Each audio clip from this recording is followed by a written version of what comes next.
Voici une astuce de soudage DIY que les soudeurs ne partagent généralement pas. 1. Lorsque l'espace entre les pièces est trop large pour réaliser correctement la soudure, commence par souder une cornière en fer en forme de L. Soude un boulon à l'une des extrémités de la cornière, perce un trou dans le tube carré à l'endroit correspondant, fais passer le boulon dans le trou et serre-le. Ensuite, soude un roulement sur le côté du tube carré. Utilise le roulement pour exercer une pression et refermer l'espace. La soudure peut alors continuer sans interruption et le cordon reste bien régulier. 2.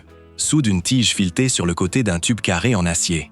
Installe une rondelle et un roulement à l'une des extrémités du boulon, puis bloque l'extrémité avec un écrou servant de butée.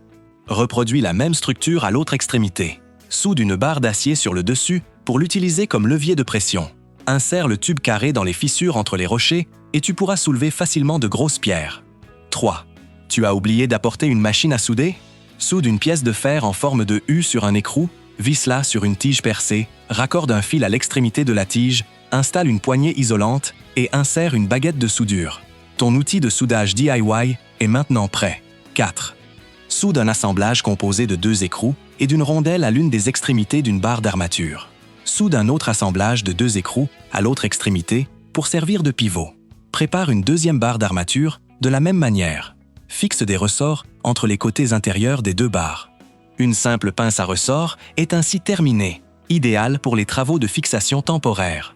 5. Découpe une petite encoche sur le côté d'un écrou. Insère une tige filetée.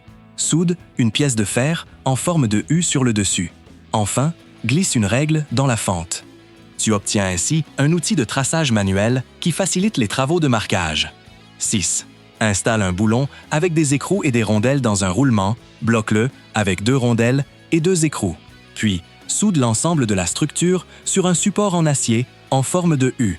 Une simple poulie de levage est ainsi terminée.